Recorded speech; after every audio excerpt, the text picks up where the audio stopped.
Baik, kawan-kawan, Friends of For Science, kita bertemu kembali dalam Bincang for Science, sebuah obrolan dan diskusi tentang sains dan kemasyarakatan. Nah, kali ini saya, Lukas Luarso, akan berbincang dengan salah satu co-founder atau penggagas For Science, Bung Ryu Hasan, seorang neurobiologis ya, dan juga tentu pengamat atau pakar neuroscience juga. Nah, kita akan berdiskusi, berbincang tentang apa itu kesadaran dan kaitannya dengan neuroscience tentu. Neuroscience, kesadaran, dan satu aspek lain yang mungkin menarik yaitu ilusi. Karena kita tahu kesadaran erat kaitannya dengan ilusi, imajinasi, perspektif, dan semacam itu. Nah, mungkin sebelum kita mulai perbincangan, supaya akurat, saya ingin Bung Ryu Hasan memperkenalkan diri dulu, semacam background ekspertisnya. Monggo. Salam sejahtera, Om Swastiastu, Namo Buddhaya. Assalamualaikum. Saya Ruslan Yusni, ya. Ryu Hasan itu. Ryu Hasan itu nama dari kecil saya sih, karena bapak saya namanya Hasan gitu ya. Jadi nama saya itu panjang, ada namanya bapak saya, nama kakek saya gitu. Ya. Saya sejak kecil. Saya pikir nama Ryu karena ada urusan dengan Jepang tuh, Ryu. Ternyata enggak ya. Kebetulan aja itu, kebetulan aja. Jadi ya saya dipanggil, panggilan saya Ryu, bapak saya Hasan, ya, saya dipanggil Ryu Hasan. Oke. Saya seorang dokter bedah saraf, neurosurgeon. Sejak tahun 96 itu saya jatuh cinta sama yang namanya neuroscience. Jadi ya akhirnya selain jadi dokter bedah saraf juga mendalami neuroscience. Itu saja. Sudah, ya. Yang penting. Oke. Jadi nanti bagi audiens yang ada problem dengan syaraf, dengan otak, silakan hubungi dengan Dr. Ryu Hasan. Kita mulai saja. Kita mulai dengan yang ringan-ringan dulu, Bung Ryu Hasan. Apa itu sebenarnya kesadaran mengenai hewan, mungkin tumbuhan atau bayi baru sadar ya, pada umur baru sadar di atas itu. 2 tahun ya? 18 bulan. 18 bulan itu paling cepat. Ya ada sih. Ada memang anak-anak tertentu yang sejak umur 6 bulan sudah sadar, itu ada. Mengenai kesadaran ini, bahwa kesadaran ini mutlak, bahwa kesadaran itu produk dari otak. Ya, produk dari otak. Makanya kalau kita memahaminya sekarang, mempelajarinya melalui yang namanya neuroscience, atau lebih konkretnya itu biopsikologi gitu ya. Memang psikologi ditinjau dari sudut biologi gitu. Jadi neuroscience itu mempelajari biologi. Biologi sendiri ini kalau kita pecah-pecah ya, kita breakdown lagi, adalah kumpulan dari bahan-bahan fisik gitu, bahan-bahan kimia, fisika gitu. Jadi mempelajarinya neuroscience itu adalah bahwa tubuh kita ini tersusun oleh bahan-bahan alam yang bekerja sesuai dengan hukum alam. Tidak ada takhayul dalam tubuh kita, tidak ada entitas lain dalam tubuh kita. Itu ya. yang Ya, sebelum kita masuk ke sana itu sudah dalam sekali. Saya ingin mulai lagi dengan pengantar begini. Saya pernah baca salah satu definisi kesadaran paling mudah adalah orang yang memiliki sense, memiliki pemahaman lokasi dan masa depan. Jadi dia ada di rumah, ada di kamar, sedang apa, dan dia punya masa depan. Gitu. Bisa. Nah, dengan definisi yang simpel itu, kemana kesadaran ketika misalnya kita tidur 6 jam tertidur itu kan kita hilang sadar tuh kayaknya. Atau ketika kita terbentur, ketika kita pingsan, atau bahkan koma yang sampai bertahun-tahun. Atau contoh lain, orang mabuk berat. Itu kan seperti orang disebut hilang sadar. Kemana itu kesadaran hilang? Bagaimana fungsi otak kok menjadi fungsi utamanya sebagai akal manusia hilang itu ketika tidur, mabuk, pingsan, koma, banyak aspek. Ya, oke. Kita itu terlalu tinggi memandang diri kita itu sejak lama. Gitu ya. Bahwa manusia itu adalah organisme yang rasional. Itu mulai dari Plato, Descartes, itu ya, Immanuel Kant, semuanya itu menganggap bahwa perilaku kita itu didorong oleh rasionalitas kita. Padahal kenyataannya secara neuroscience tidak itu. Kita sedikit-sedikit ya menjelaskan sedikit-sedikit yang ditanyakan oleh Mas Lukas tadi, bahwa yang namanya kesadaran itu bagaimana tentang lokasi dan masa depan. Sebetulnya dalam hal ini yang disampaikan Mas Lukas tadi itu, lokasi dan masa depan, itu pada dasarnya kita hanya berbicara mengenai recalling atau kita memanggil lagi tentang memori eksplisit kita. Itu. Dalam otak kita itu ada memori memang, tapi memori yang paling utama justru bukan memori eksplisit, tapi memori implisit. Itu ya. Apa itu memori implisit? Memori implisit itu adalah memori tentang cara kita berperilaku, tapi itu tanpa kita sadari sepenuhnya. Itu. Dan itu memerlukan latihan panjang, dan itu bahkan itu merupakan bagian yang paling besar dalam hidup kita. Misalnya, cara kita makan itu. Kita belajar mulai bayi, makan, disuapin dulu, mengunyah barang-barang yang halus, kemudian keras, kemudian diajari caranya nyendok sendiri, itu ya. Kebanyakan orang tidak ingat kapan pertama kali dia belajar nyendok, itu nggak ingat. Karena belajarnya itu pada saat dia belum sadar. Itu. Nyendok itu. Tapi itu semua pelajaran, belajar bagaimana mengkoordinasi ratusan otot bekerja bareng supaya pas itu masuknya. Berjalan juga begitu. Cara berjalan, menggerakkan kaki, mengangkat tumit yang secara selaras itu bagaimana anak itu bisa jalan. Awalnya juga nggak bisa jalan. Tapi begitu bayi dan anak itu bisa jalan, dia tidak akan pernah lupa caranya jalan. Itu masuk dalam memori implisit. Naik sepeda itu juga masuk dalam memori implisit. Makan, mengunyah, itu nyetir mobil, itu memori implisit. Mandi, bahkan nyanyi itu lebih banyak menggunakan memori-memori implisit ketimbang memori eksplisit. Memori eksplisit mungkin bisa dibedakan apa itu definisi memori implisit dan memori eksplisit. Nah, ya ini itu tadi memori implisit. Memori implisit yang kita lakukan tapi kita tidak menyadari bahwa itu memerlukan rasionalitas kita. Itu memerlukan otak emosi. Sementara memori eksplisit itu berbeda. Memori eksplisit ada dua. Yang pertama memori eksplisit yang semantik tentang apa, siapa, di mana, itu, kapan, itu memori eksplisit yang semantik. Ya. Kita tidak perlu mengalami sendiri atau datang ke suatu tempat untuk punya memori eksplisit. Misalnya, ibu kota Prancis di mana? Paris itu. Itu adalah memori eksplisit. Tapi kalau saya sekali datang ke sekolah saya gitu, itu masuk memori implisit. Naik sepeda ya sampai ke sana itu. Jadi mungkin dalam bahasa awam bisa dibedakan antara insting dan rasionalitas kesadaran gitu ya. Ya, kalau bahasa awam, kalau bahasa neuroscience-nya sekarang itu adalah emosi dan rasional.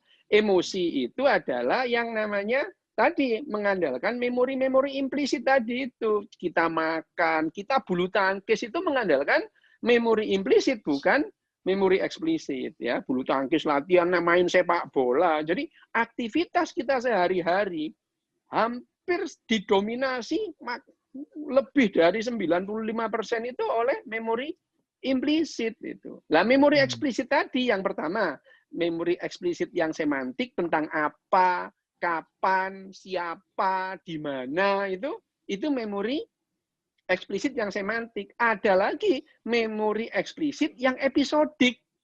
Nah, yang episodik itu lebih kompleks, misalkan yang tadi yang dikatakan Mas Lukas tadi itu tentang masa depan. Tapi bukan hanya masa depan. Pertanyaan saya, Mas Lukas tadi pagi ngapain aja. Nah, itu adalah memori episodik gitu. Mas Lukas mencoba merekonstruksi apa yang terjadi tadi pagi, meskipun banyak yang tidak disadari. Misalnya, Mas Lukas dari rumah ke misalkan jalan ke Menteng gitu ya. Selama perjalanan Mas Lukas itu nggak mikir apa-apa, naik sepeda kiri kanan. Tapi pada saat ditanya, Mas Lukas mencoba merekonstruksi itu lagi. Gitu. Ya, nah orang yang tidak punya kesadaran, artinya misalnya kesadarannya turun, kalau dalam misalnya GCS-nya, Glasgow Coma Skill-nya nggak 15, itu kesulitan ya dia merangkai itu semua itu. Yang dinamakan dia tidak tidak menyadari sepenuhnya apa yang terjadi sekarang itu ya. Jadi dia kalau ditanya, kamu tadi ngapain? Iya, itu dia yang mengalami amnesia. Tadi kamu mau mana? Lupa, meskipun dia sadar itu ya. Kalau ini Mas, disorientasi. Saya salah ini. Kalau penyakit yang sering disebut dengan penyakit kejiwaan, schizophrenia misalnya, atau gangguan otak yang lain seperti bipolar. Nah itu kan disebut sakit jiwa, padahal nggak ada urusannya dengan jiwa itu kan. Sebenarnya urusan proses otak aja juga ya. Itu gimana penjelasannya? Betul. Orang schizophrenia yang tidak sadar sepenuhnya dengan lingkungan, tetapi dia sebenarnya tidak sepenuhnya hilang sadar juga. Itu bagaimana? Pada dasar dulu kan kita itu ya sebetulnya kan ya orang seperti Plato, Descartes, Immanuel kan membagi manusia itu menjadi dua entitas, ada jiwa, ada raga itu. Ya, jiwa itu sepenuhnya terpisah dengan raganya itu. Bahwa yang mengendalikan manusia itu jiwanya itu. Kalau Plato mengatakan bahwa yang namanya dalam tubuh kita itu ada dua kuda, satu kuda berwarna putih, satu kuda berwarna hitam. Nah, kita itu ada di tengah-tengahnya sebagai kusirnya. Sama dengan Immanuel Kant dan Descartes. Descartes mengatakan bahwa yang namanya manusia ini adalah organisme yang rasional. Padahal tidak. Mayoritas tindakan kita didrive oleh otak emosi kita. Kita tidak melakukan keputusan-keputusan rasional pada saat bersepeda.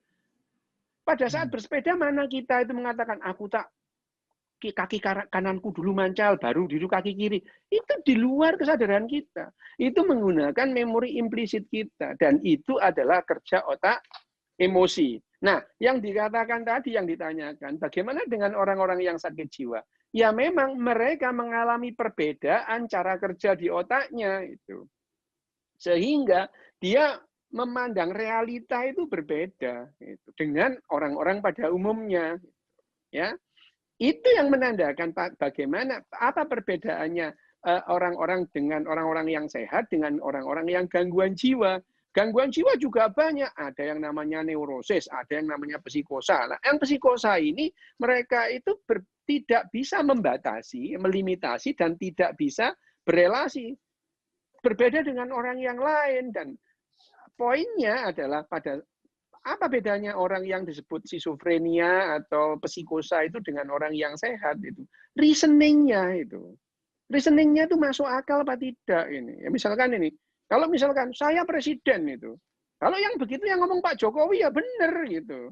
Tapi kalau orang di belakang rumah itu bilang saya presiden lah, ini reasoningnya nggak jelas itu. Nah itu reasoningnya yang dilihat apakah orang itu sakit jiwa apa tidak. Nah, kembali ke supaya tidak lari ya, Mas Lukas ya tadi bahwa pertanyaan Mas Lukas yang pertama bahwa yang namanya kesadaran itu pada saat kita bisa berbicara masa depan itu sebetulnya yang disebutkan Mas Lukas itu adalah tentang memori eksplisit yang episodik gitu.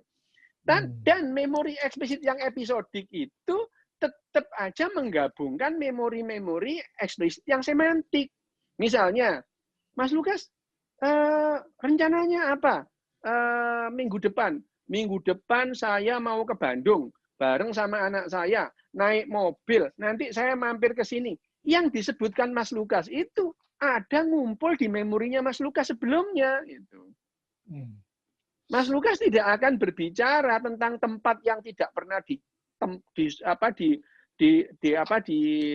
didatangi atau diketahui gitu ya secara semantik misalkan meskipun Mas Lukas belum pernah ke Paris gitu ya misalkan mau ke Paris untuk yang pertama kali Ngapain kamu? Saya akan ke Paris. Nanti saya transit di Doha dulu. Itu semua ada dalam memori semantik itu. Dan itu akan lebih kuat kalau masuk dalam memori implisit, itu makin kuat lagi. Nah, jadi sebetulnya kalau kesadaran itu hanya diatribusikan kepada dia ada di mana dan masa depan, itu sebetulnya kita berbicara mengenai orientasi, orientasi tempat dan waktu. Nah, orientasi tempat dan waktu itu memang dalam Glasgow Coma Scale, dalam kesadaran manusia, dalam neurologi itu, kalau orang itu orientasi tempat dan waktunya itu penuh, dia sadar 100%. Glasgow Oke, Coma baik. Scale itu ending. Karena itu sudah sangat teknis ya. Kita masuk hal yang tadi disinggung oleh Bung Rio, yang menarik saya kira sebagai kajian filsafat ya. Jadi tadi disinggung bahwa konsep mind-body dualism, ada pemilahan antara tubuh dan jiwa, pikiran dan fisik, itu menguasai paradigma filsafat. Nah, yang ingin saya tanyakan adalah apakah dalam dunia neurologi dan neuroscience itu sama sekali sudah dibuang? Artinya tidak ada itu mind-body dualism, tapi yang ada adalah aliran paradigma fisikalism, bahwa itu hanya proses yang terjadi di otak, karena otaklah semua itu terjadi. Jadi pemilahan tidak ada. Kalau dibilang jiwa itu tidak ada, ya bukan begitu.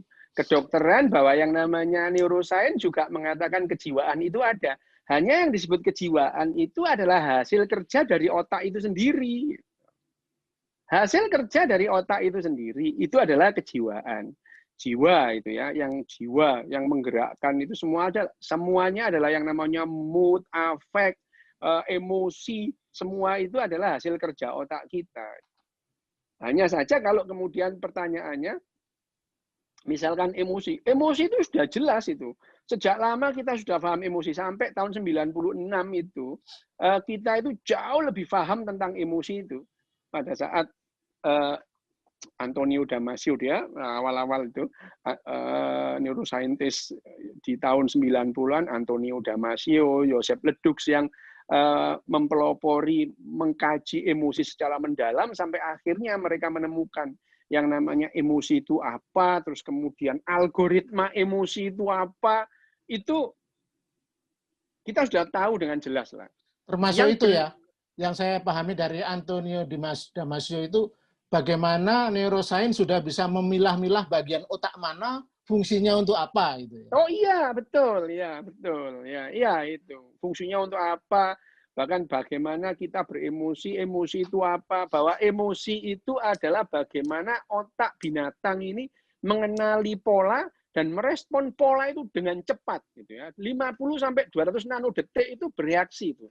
Dan itu kerja otak, itu kerja otak emosi, bukan kerja otak rasional. Nah, kembali tadi ya, jadi kalau misalkan pertanyaannya tidak ada dualisme, bukan dualisme, justru yang namanya sains itu atau tidak membuang dualisme juga. Isme-ismean itu kan dalam sains nggak ada itu. Nggak ada isme, tidak ada yang namanya keyakinan, aliran, nggak ada. Jadi kalau misalkan itu filsafat, itu pendekatan filsafat, it's okay bahwa itu dijadikan pegangan orang selama ribuan tahun. Kenapa? Lah karena memang belum tahu faktanya yang paling baru itu. Misalnya ini saya tahu, ambil contoh aja yang sederhana. Waktu pandemi hebat di Eropa abad ke-14 itu. Pandemi Black Death itu. Black Death antara tahun 1347 sampai 1352, 5 tahun Eropa itu dilanda pandemi, 2/3 penduduk Eropa mati itu. Yang namanya dokter dan ahli biologi waktu itu pun ya nggak ngerti penyebabnya. Kalau yang menyebabkan itu adalah kuman yang namanya Yersinia pestis yang numpang di kutunya tikus. Kenapa nggak tahu? Lah, ya karena mikroskop belum ketemu. Mikroskop baru 200 tahun kemudian ketemunya. Jadi kalau pada saat zamannya Plato, Descartes, atau Immanuel Kant itu, mereka mempelajari perilaku manusia dengan bagaimana caranya? memperhatikan, mengamati perilaku dari luar itu. Dia tidak mempelajari otak itu sendiri, dia tidak punya tool dan tidak cukup pengetahuan untuk mempelajari itu.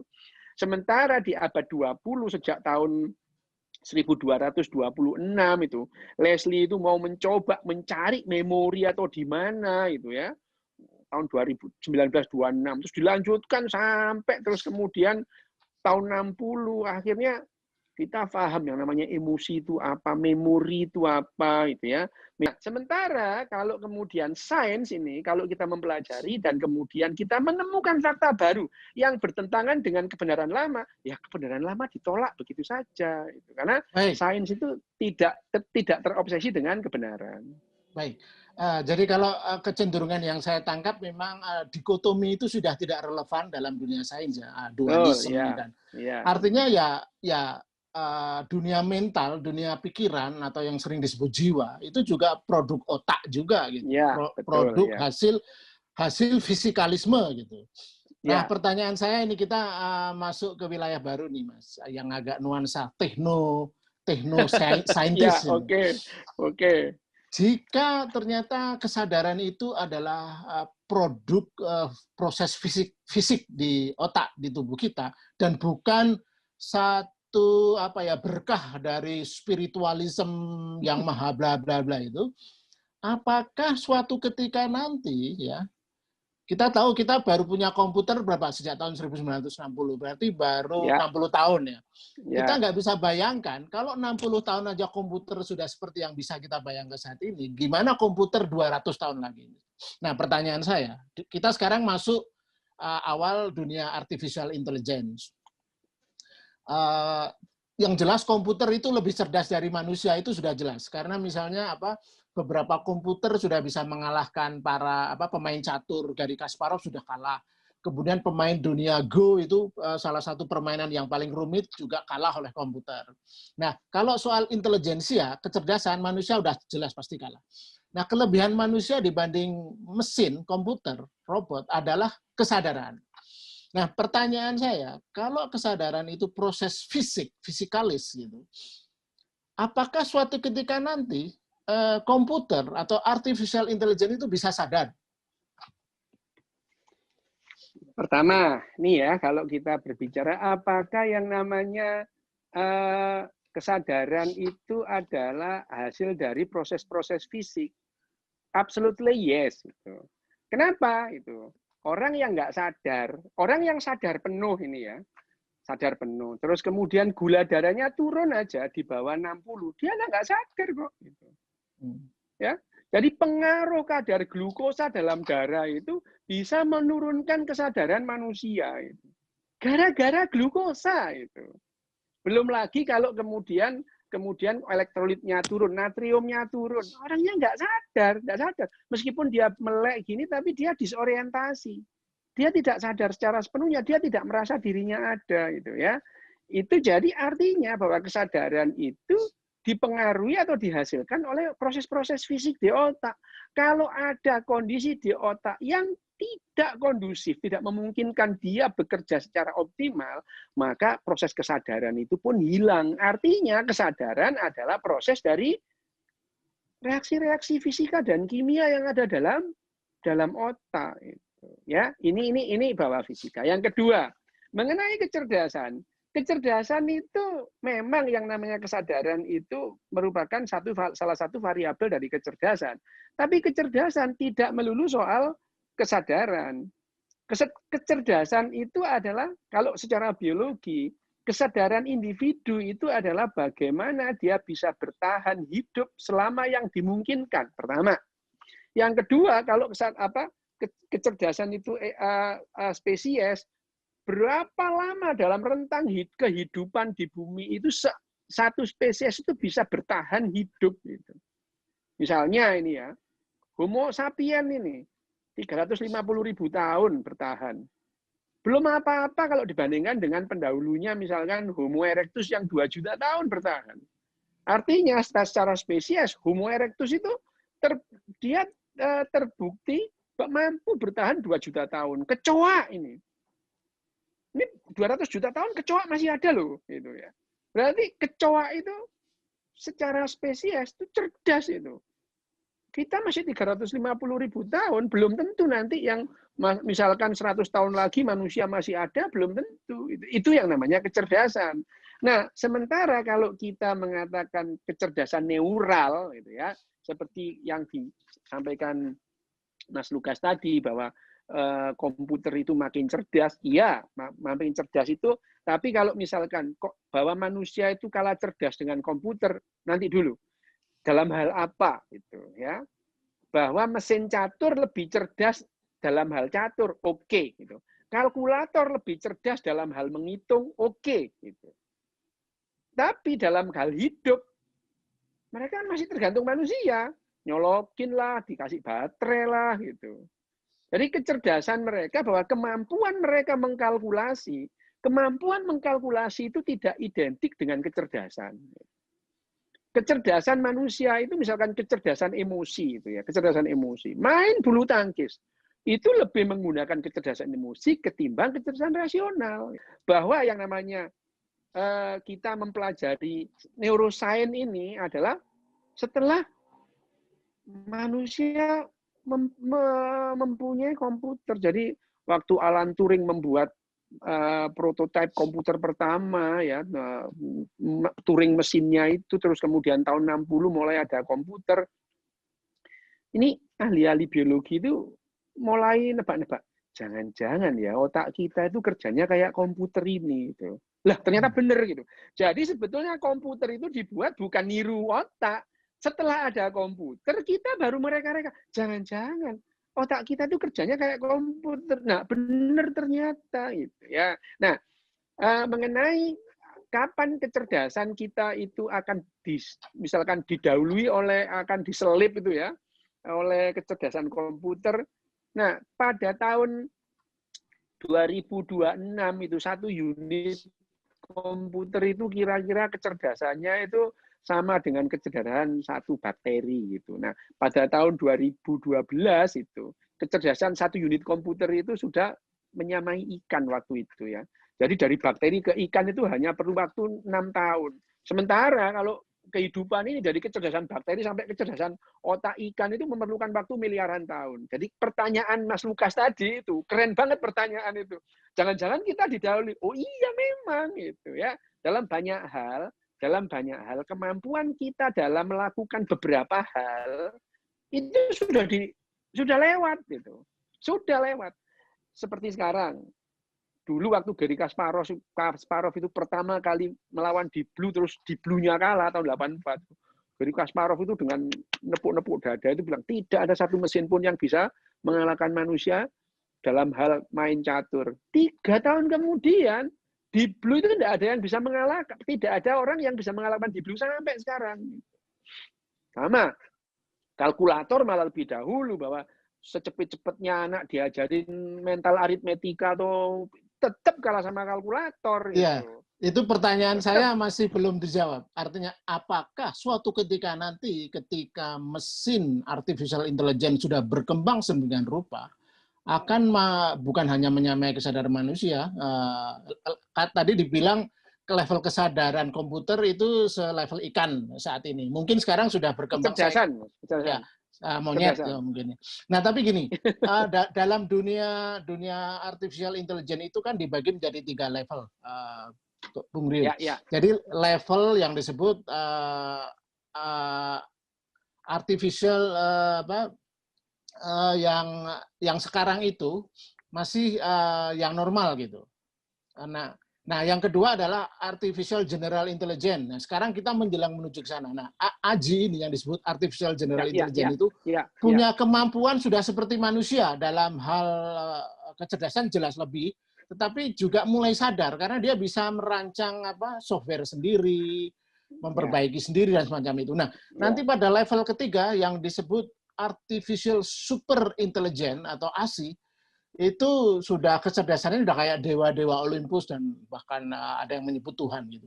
Nah, intinya pertanyaan saya, apakah akan muncul kesadaran yang disebut kesadaran artifisial itu, kesadaran sintetis itu? Ya, ini pertanyaannya keren ini ya. Nah, ini kalau mengenai bagaimana sih munculnya artificial consciousness nanti itu ya itu. Kemungkinan pertama itu pendekatan filsafat itu. Yang bicara begini filsuf semua itu mengatakan bahwa yang namanya kesadaran manusia itu terhubung dengan hal-hal biologis manusia, ya, hal-hal biologis manusia. Mereka tidak percaya kalau nanti suatu saat itu ada artificial intelligence yang punya kesadaran. Itu kemungkinan pertama. Dan ini kemungkinan paling kecil lah ya, kemungkinan paling kecil. Karena yang namanya kesadaran itu toh bukan monopoli manusia gitu ya. Gajah, simpanse, dolphin itu punya kesadaran, punya consciousness. Beberapa gajah, tidak semua gajah. Kemungkinan yang kedua adalah sampai sekarang ini kalau algoritma emosi manusia sudah paham itu, algoritma emosi. Sehingga artificial intelligence itu yang ada sekarang itu meskipun mereka tidak punya emosi atau tidak punya kesadaran, mereka lebih paham tentang emosi kita ketimbang kita sendiri. Gitu. Artificial intelligence yang gampang Google ini loh ya, atau YouTube itu. YouTube ini bisa paham emosi sampean loh Mas itu. Coba ya kalau misalkan sampean beberapa kali terus itu buka dangdut atau buka jazz, begitu buka YouTube lagi, udah disediakan musik-musik jazz itu. Ya, jadi artificial intelligence yang sekarang karena kita sudah paham algoritma emosi itu. Artificial intelligence yang sekarang ada itu paham banget tentang emosi kita, lebih paham dari kita sendiri. Nah, persis. Jadi pertanyaan saya justru itu, ketika dunia media sosial sudah dikendalikan artificial general intelligence sekarang, mereka sudah bisa memahami minat kita. Iya, betul. Memahami keinginan kita dengan mensuplai apa yang kita inginkan, berarti kan tinggal satu langkah lagi bahwa mesin ini bukan hanya memahami, tapi juga menyadari. Ya, betul. Itu karena yang namanya manusia, programmer kita ini sudah paham mengenai yang namanya algoritma emosi. Sementara kita itu belum paham mengenai algoritma kesadaran ini loh, belum paham. Gitu. Algoritma bahwa kesadaran itu adalah produk dari otak, iya. Kalau otaknya nggak ada, orang jadi nggak sadar, itu sudah jelas itu, ya. Bahwa otaknya itu mengalami gangguan atau mengalami gangguan kesadaran sudah jelas itu. Tapi algoritma kesadaran itu sendiri belum diketahui dengan pasti sehingga implikasinya kita belum bisa membuat artificial intelligence yang mempunyai kesadaran. Nah. Yang tadi ya kemungkinan pertama itu yang diyakini oleh filsuf-filsuf itu bahwa tidak akan ada artificial intelligence yang punya kesadaran. Kemungkinan kedua adalah kita segera menemukan algoritma kesadaran. Kalau sudah kita menemukan algoritma kesadaran, maka tentu kita akan gampang membuat artificial intelligence yang punya kesadaran. Seperti pada saat kita sudah paham emosi, sekarang itu artificial intelligence itu paham atas emosi kita. Ya, sebagai ilustrasi. Kemungkinan kedua. Nah, kemungkinan ketiga adalah seperti yang diungkapkan Mas Lukas tadi, bahwa mungkin saja kemungkinan ketiga itu pada saat yang namanya komputer unit-unitnya itu mempunyai kecerdasan pada level tertentu, dia akan bisa mengembangkan kesadarannya sendiri gitu. Tanpa kita buatkan algoritmanya. 3 kemungkinan ini yang bisa, dan kemungkinan yang paling mungkin adalah yang di tengah tadi. Kalau kita segera menemukan kesadaran, ya langsung kita membuat gitu. Tapi kalau kemudian silakan. Jadi Bung Ryu condong jalan tengah nih ya, yang kesadaran kedua gitu ya. Nah, sebagai ilustrasi saya ingin sampaikan ini ya, di beberapa film science fiction itu sudah digambarkan itu. Film AI, Artificial Intelligence karya Steven Spielberg, itu kan anak robot kecil yang punya kesadaran, dia kayak mitos Pinocchio itu, dia pengen menjadi manusia seutuhnya. Kemudian film lain adalah iRobot. Itu juga ketika dunia betul-betul sebenarnya sudah dikuasai robot sebenarnya. Manusia hanya malah pelengkap saja. Manusia itu hanya berfungsi sebagai energi robot. Atau yang lebih dahsyat Matrix. Bahwa manusia itu hanya batu baterai untuk Ya, peradaban betul. matrik itu. Ya, Karena ya. kesadaran manusia sudah bisa dimanipulasi oleh algoritma yang Ya, diciptakan oleh matrik algoritma ya, besar. robot itu. Ya, ya. Nah, sebelum nanti itu jadi kita penutup, saya pengen masuk rincian itu tadi yang penjelasan Glasgow Coma Scale. Oh ya. Nah, itu ya. menarik, ilustrasinya begini. Beberapa bacaan yang pernah saya baca yang di bukunya Antonio Damasio misalnya ada kasus seseorang namanya Nicolas Cage atau siapa tuh, saya lupa namanya, tapi intinya ini orang yang mengalami kecelakaan, mengalami benturan di kepalanya, kemudian tiba-tiba dia menjadi orang yang berbeda, menjadi orang yang jenius, dan ini bukan hanya kasus satu, banyak kasus terjadi orang yang kepalanya terbentur tiba-tiba jadi pianis, jadi komposer, jadi ahli komputer, atau bisa berbahasa berbagai macam bahasa. Nah, ini misteri ini gimana nih menjelaskan? Karena benturan, saya pengen sekali nih, kepala saya terbentur, kemudian saya jadi Einstein gitu. Jenius seperti Einstein. Bisa nggak itu? Ya, itu memang Cage ini memang selalu menjadi bahasa. Itu dia terjadi abad ke-19. Dia itu orang yang baik, seorang direktur atau seorang manajer yang bagus, kemudian dia mengalami kecelakaan, kena apa namanya, kena besi tembus sampai ke ketusuk atas, besi ya, dan ketusuk, dan dia itu hidup. Tapi setelah sembuh itu, dia totalnya menjadi orang yang lain itu, ya, totalnya menjadi orang yang lain. Nah, ini sebetulnya tonggak dia selalu dipakai contoh ini ya. Cage ini selalu dipakai contoh sebagai dalam banyak buku-buku biopsikologi itu selalu merujuk kepada kasus ini sebagai kasus pertama, sehingga dokter-dokter atau neurosains itu lebih teliti mengenali emosi itu ya.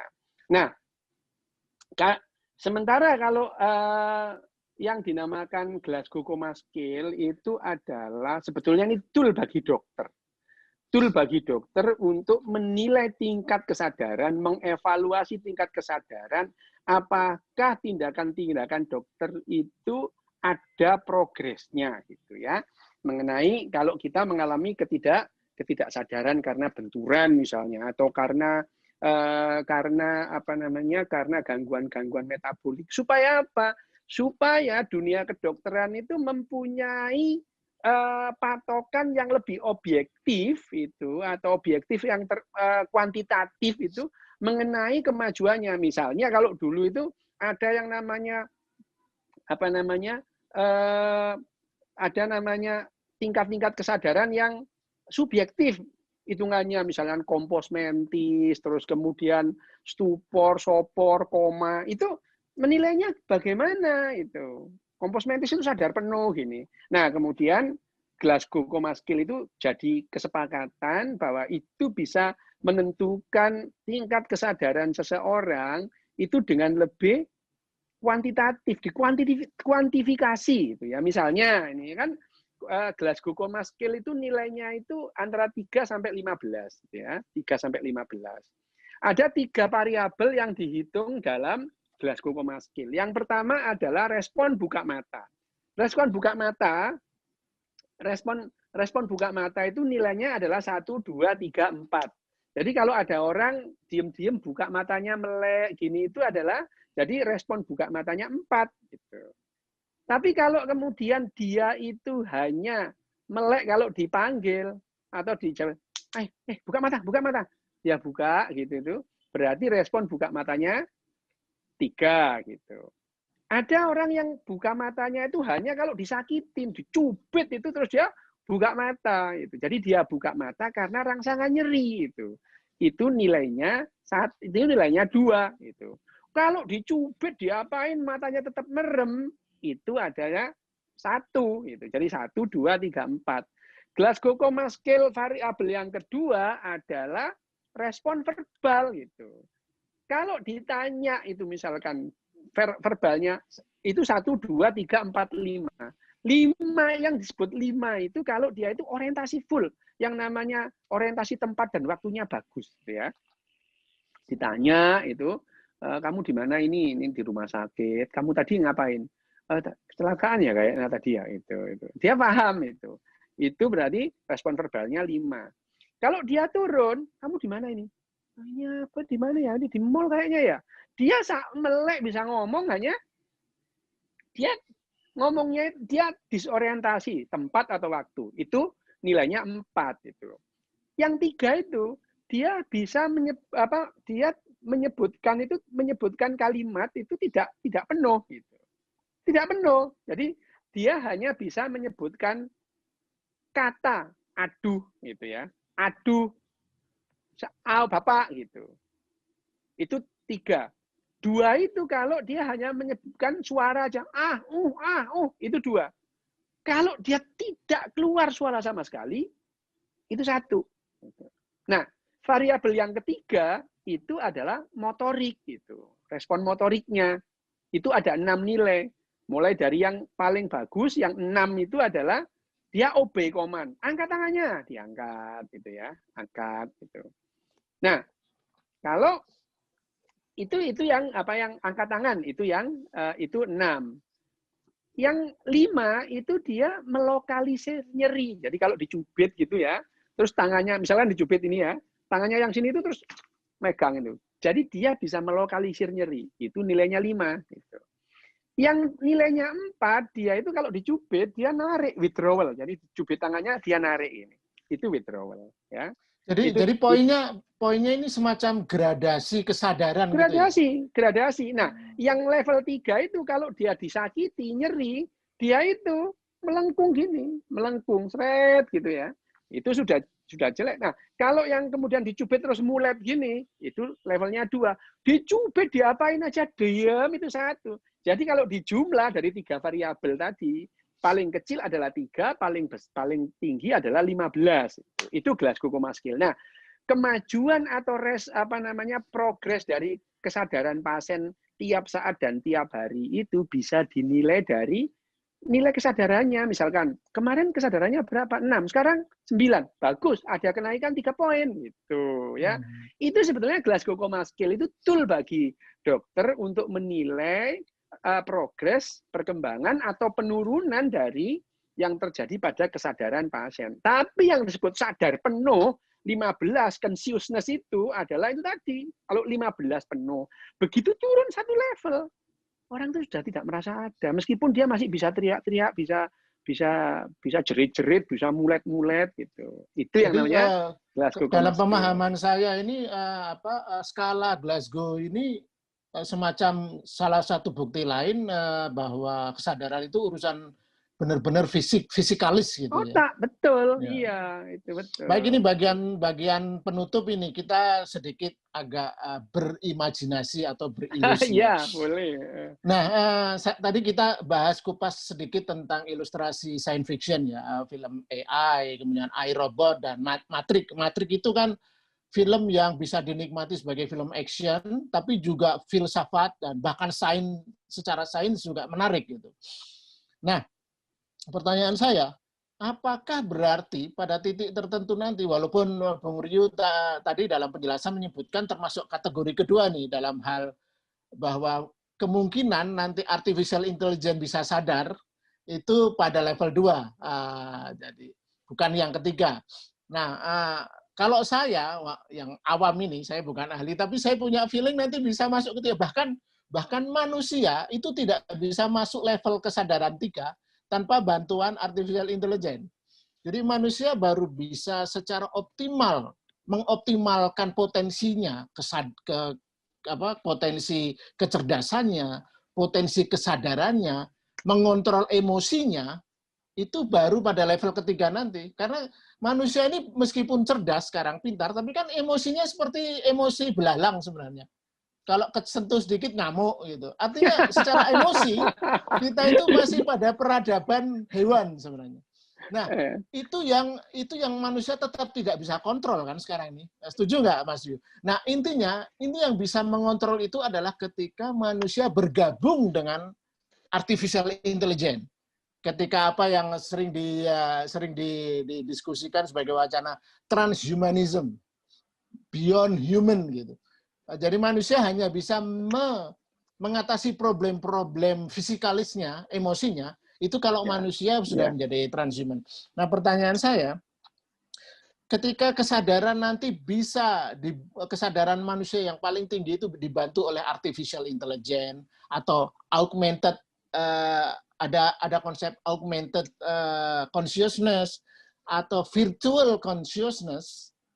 Nah, itu ketika level itu mungkin nanti terrealisasi, kira-kira bagaimana? Apakah manusia yang sebagian dalam proses evolusinya itu peninggalan sifat-sifat kebinatangannya masih ada, itu akan lepas gitu.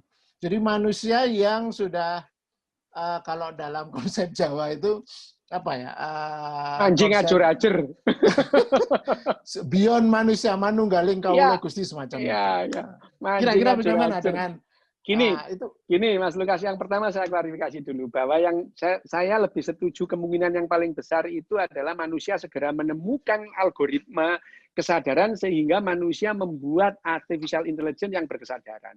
Kemungkinan ketiga itu kan yang tadi kemungkinan ketiga pada satu saat mungkin yang namanya kecerdasan artificial intelligence itu sampai kecerdasan tertentu dia bisa mengembangkan kecerdasan sendiri.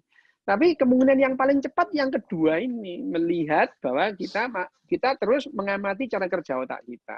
Nah, itu ya, mengenai yang ditanyakan Mas Lukas tadi ya, bahwa apakah kita itu bisa menyatu dengan artificial intelligence dalam banyak atau batas-batas yang jauh. Kita ini sudah menjadi satu dengan artificial intelligence. Kesadaran kita, bahwa kesadaran kita itu tergantung tadi ya Mas ya, emosi emosi, memori implisit, memori eksplisit itu mempengaruhi kesadaran kita.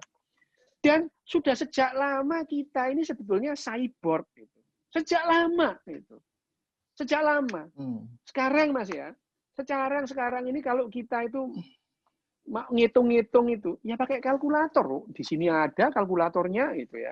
Ngitung pakai kalkulator. Mana pernah sih Mas kita itu ngitung pakai porogapit. Sekarang nggak pakai itu. Kita pakai kalkulator. Kalau kita mau nginget-nginget, kita buka Google. Jadi sebetulnya kesadaran kita itu sudah augmented by artificial intelligence. Jadi kita lihat googling, oh iya ini loh, itu ya itu. Terus kalau kita mau jalan itu, kita naik mobil. Jadi kita ini actually cyborg or lady. Hanya semua itu belum implan saja itu.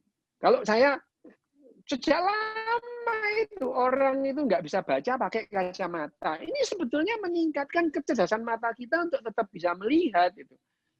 Nah, kalau mata kita itu diganti nanti yang namanya kamera bisa melihat kecil, bisa melihat jauh gitu. Nah, itu jadi augmented. Jadi sebetulnya dalam batas-batas tertentu kita itu sudah melebur dengan artificial intelligence ini. Hanya saja nanti kalau itu diimplankan, ada yang namanya Neuralink itu ya, terus kemudian kita itu berhubung, misalkan otak saya itu online dengan otaknya Mas Lukas gitu. Apa yang dialami Mas Lukas selama 50 tahun, apa pengetahuan langsung nular ke saya dalam waktu 50 nanodetik itu kan.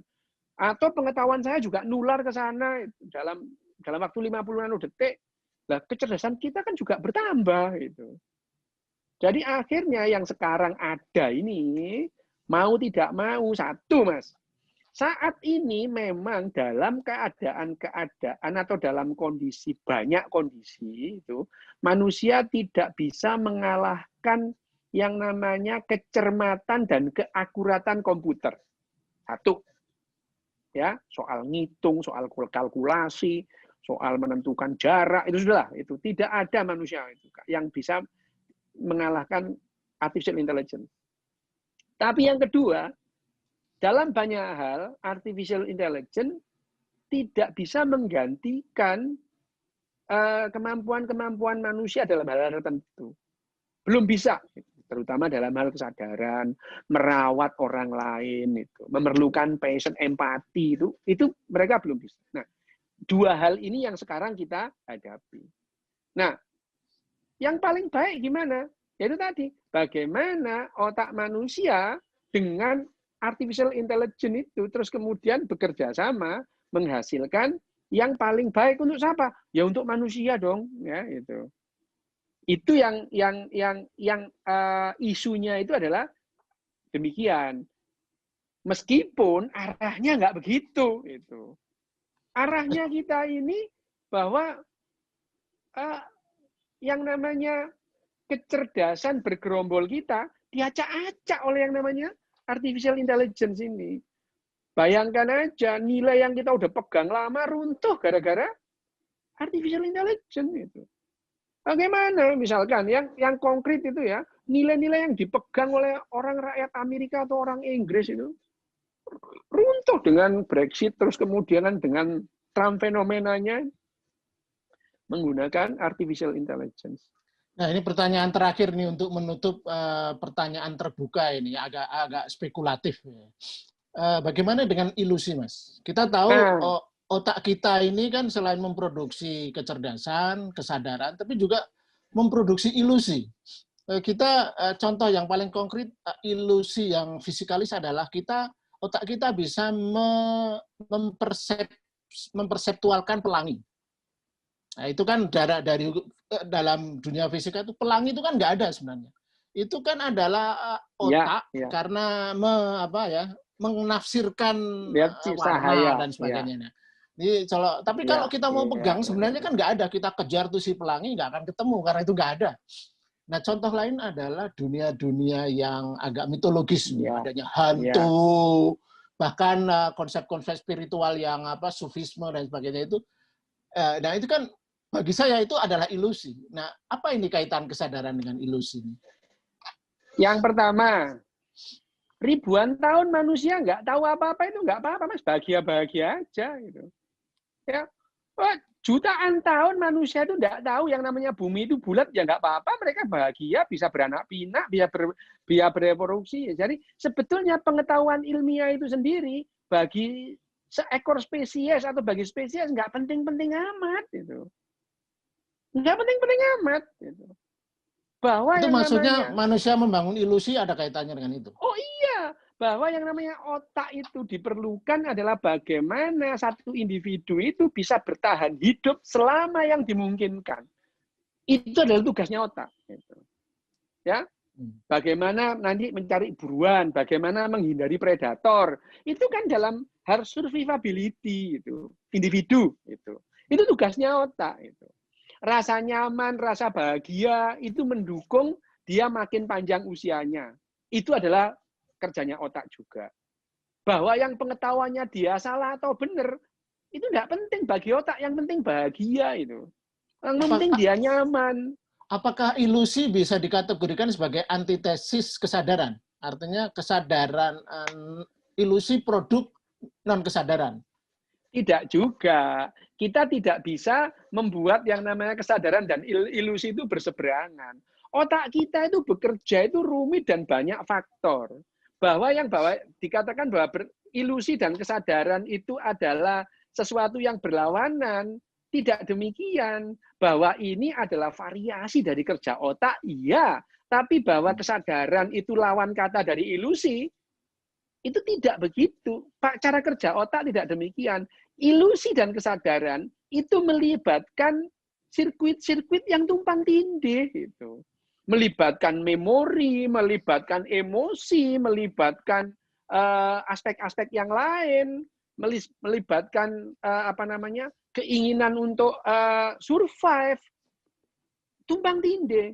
Jadi kalau dianggap salah satu hasil otak itu adalah opposite dari salah satu hasil otak yang lain, tidak demikian, karena yang namanya hasil kerja otak itu ribuan bentuknya, dan bukan sesuatu yang berlawanan. Kadang-kadang ya saling tumpang tindih aja. Jadi misalkan pelangi, yang namanya cahaya ini, kebetulan kita punya mata, itu.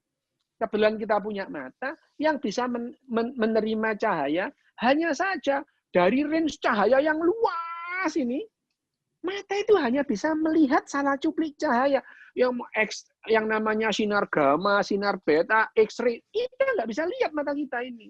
Inframerah, dan kita juga nggak bisa lihat.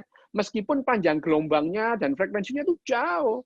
Yang bisa kita tangkap dengan mata itu adalah sinar yang tampak oleh mata kita. Itu. Jadi kita tidak melihat semua cahaya. kalor juga itu. Kalor yang bisa kita rasakan ini terbatas itu. Bagaimana kalau ilusi itu sebagai produk pra-kesadaran? Tidak juga, tidak demikian itu. Bahkan kalau pra-kesadaran, kita tidak memahami ilusi atau tidak. Misalnya ya, misalkan babi hutan itu. Bagi dia ilusi atau tidak penting. Yang penting dia itu selamat dari rekaman singa, dia mendapatkan makanan itu. Itu kerja otak dia itu. Bahwa apa yang dilihat misalnya ya, elang melihat yang namanya tikus atau anak kelinci tidak sama dengan yang kita lihat. Elang itu matanya juling, jadi dia melihat itu ada dua bayangan kelinci atau tikus. Jadi juling dia itu, jereng. Jadi diplopi melihat.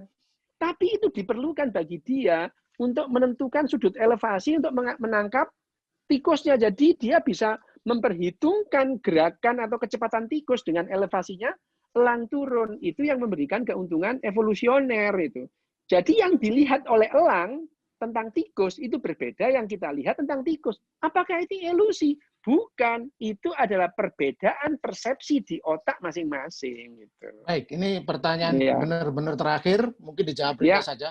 Apakah pada titik tertentu nanti kemajuan neuroscience bisa benar-benar memecahkan misteri kesadaran? Kalau tadi disebut kesadaran itu produk algoritma juga. Apakah cara kerja kesadaran suatu ketika akan bisa ditemukan cara kerjanya sehingga manusia pada akhirnya tahu kesadaran itu apa sih?